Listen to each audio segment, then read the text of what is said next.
Today we have Carl with us, sitting and studying. Sometimes he looks at his phone, sometimes he thinks about his future, and sometimes he calls his friend. Time passes, and he doesn't achieve anything. Today I present to you and Carl 5 tips that will actually increase our focus. Let's begin. The first tip says, your desk is a mirror of your mind. I will now show you a study desk with food, drinks, and sleep. And now another desk. In your opinion, which one do you feel more comfortable with? Yes, definitely the second desk. Organization is the foundation of this world. Everything is organized, from the universe to our minds. Coordinated, interconnected, organized cells. And in the end, your desk becomes a crime scene, a mobile restaurant. No, it won't work. Arrange your desk and put one thing to study, a pen and paper, and focus on them. Agreed? The second tip says, don't forget water. In one of the recent experiments, they brought 2 groups of people.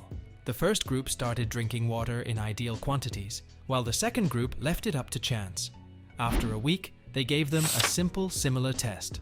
Interestingly, under medical examination, the brains of the second group showed significant effort while solving the test, while the brains of the first group were more relaxed.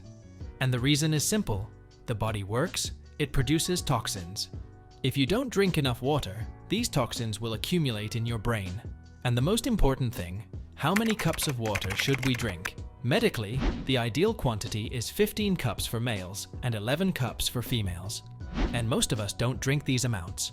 So, from now on, make water your companion on the study desk. The third tip says, 5 minutes for review. At the beginning of each study session, review what you were studying for just 5 minutes. Let me show you why.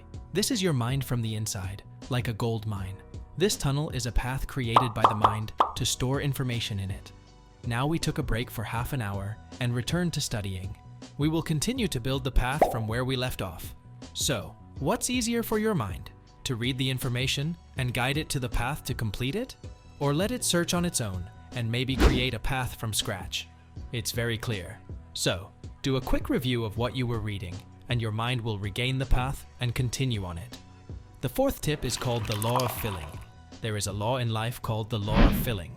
Here we have a beautiful task, which is to read 10 pages. The task tells you that if you give me 1 hour, I'll finish it in 1 hour, and if you give me 5 hours, I'll take 5. Strange law, isn't it? Yes, but it's real. Any task expands to fill the allotted time. So how do we trick this law?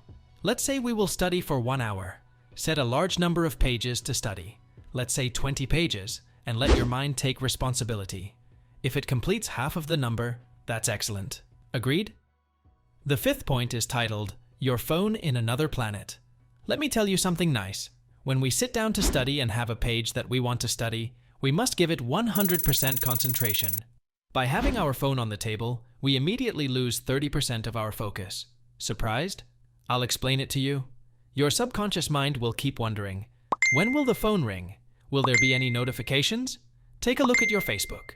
Yes, this is what actually happens to you. So, cut this distraction and simply turn off your phone and keep it away from you.